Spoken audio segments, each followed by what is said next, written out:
Gabriella. Thank you for joining us today on our podcast, Vagina Talk. We are super excited to have you with us. Tell us a little bit about kind of what you do as an embodiment coach and menopause mentor. Excellent. Yes. First of all, I'd like to say thank you so much for having me on your podcast. I love what you're doing to open up these conversations around the unspoken topics that are so important to women. So I am the founder of Women's Body Wisdom and an embodied female pleasure coach and a menopause mentor. I have over 20 years experience in yoga and somatic movement, in the wellness space as a writer, as a nutritional therapist, and I've been working internationally with in one-to-one and in group settings, guys to reconnect to the innate wisdom of their bodies and further pleasure, power, purpose in midlife. So I use tried and tested embodiment practices backed by neuroscience and positive psychology to guide women to come home to their bodies so that you release what's holding you back from expressing your heart's deepest desire as a sensually and sexually confident woman. I think that's wonderful. Yes. I think as a woman, when you kind of enter into that beginning perimenopausal phase, it is entirely frightening. I mean, no one prepares you for it. There's no manual. Your parents are long past teaching you about anything. You're kind of on your own. So it's really, we find it very refreshing that we have somebody like you that has the ability then to reconnect, allow women to reconnect with themselves. Yeah. Well, a lot of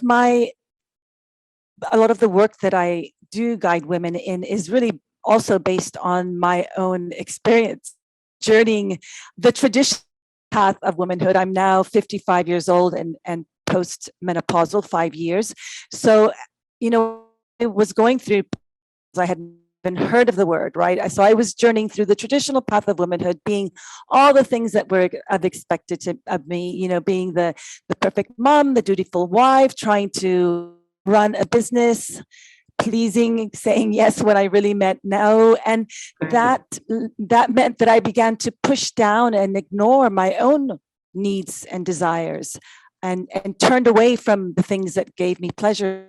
When menopause came along and I noticed my body starting to change, my libido wane, I just lost confidence as the sensual and sexual being I once knew, and pleasure just felt frivolous, superficial. I felt it didn't matter. I felt my pleasure didn't matter. So I just was ready to just, do away with it, say that it's not for me. And I know I talk to so many women who say, they move into menopause and they say, pleasure and sex is no longer for me. It only served me good to procreate.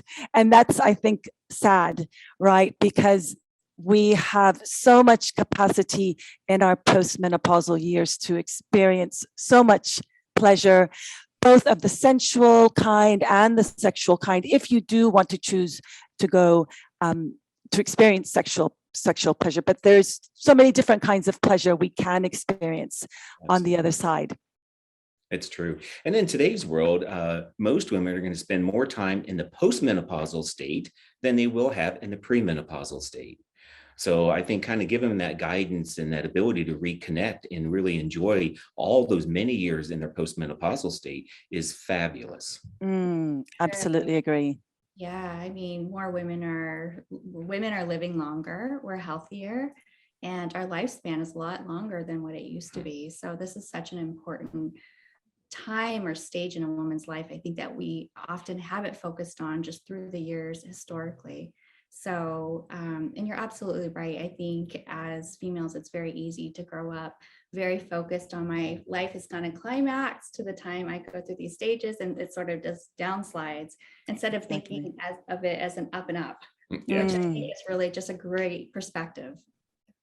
Yes, but as you mentioned, society does teach us that we don't see enough role models. We don't see that portrayed in the media and culture in general, but I feel the tide is turning, and people like yourself, right, are coming out and speaking about these topics, addressing this demographic who has so much buying power, so much decision power, and so much much lived experience, so much wisdom. We bring other sets of skills to the table, and I feel those are so valuable in this world. And I hope they are recognized by the work world, by society, by media, by culture. I do feel the tides are turning. So I'm happy to see that. What would you tell or what would you advise like a woman who sort of is not necessarily in menopause, but sort of starts to experience some of the changes in her everyday life, her experience? She starts to notice things, but she really hasn't said, hey, I need to see someone. What's the point where you think a woman, what would you say to her? Well, I have already started talking to my 19-year-old daughter about it, right? Just developing body awareness, right? Because we are not, we are conditioned to be productive in our mentally, and we're not really taught to look in, really notice the changes, notice the feelings experiencing. So I guess my one advice is really know your body, right? Know your body. There's so many amazing books out there, so many podcasts like this. To your girlfriends about it. I know, just bring up the topic. Just bring up the topic of either what age you're going through, whether it's perimenopause or menopause, or you're still menstruating, and just remove the shame and know your body. That's the one thing that I advise everyone that I meet, and it's really about education. And then where I come in as a coach in this field of embodied female pleasure is getting women, empowering them to feel right, to feel all the different aspects of themselves, right, exploring their physical as well as mental and emotional, nervous system aspects. So exploring all the different aspects that makes them uniquely them, and just really noticing what's going on at those different layers, and starting to just peel away, right, the layers of potentially tension, stress, overproductivity, and experiencing, how much your pleasure really matters. I think, again, as a society, we are not told that it's okay to experience pleasure, that our pleasure matters, that's a priority, right? So I through my work, I really get women to feel and explore the treasure trove of pleasure that exists within them. I think that's just a great way to put it. You said it so well. Just taking pleasure and even extending it beyond our bodies, beyond the bedroom, for it really to be comprehensive in all aspects of a woman's life, because it's so connected to all parts of our sensuality and our sexuality. And I think that's a really, really great start and a great way to kind of look at how do we even like reignite certain things within ourselves or reawaken things. Is really to start with, even like you said, if you feel like you're overproductive, is that giving you pleasure? Perhaps not. So just not to limit one area or one compartment of our lives, which is so easy to get trapped into doing. It's almost as if you're Absolutely. giving yourself permission to say, yes, I have the right to have this pleasure. I have the right to feel, awakened, energized, and to be the full woman that, they have the capability of being. Absolutely. Yeah. What are some, like, what would be like a first step? Someone like a first step a woman can start, maybe like if she even started to say, how do I reconnect with myself? What's something that she could start with doing at home? Like something very simple as like, oh yeah, there's so many things. And as just sort of taking a little step back, I always start with I think it's always helpful to expand the concept of pleasure. So often we are led to believe that pleasure is only sexual or genital based. But instead, I find it's really helpful to expand that concept. And I ask many of my clients, what brings you joy? What lights you up? What puts a spring in your in or a smile on your face? And so again, asking what makes you feel alive and vibrant, right? And many times women don't know how to answer that question, but this could be so simple. It could be playing with pets and nature, dancing, good food, right? It really doesn't matter. Really matters is bringing mindfulness to the things that bring us pleasure, so we consciously cultivate more of it. So you focus on the things that bring you joy and make those a priority. Enjoy them with full awareness.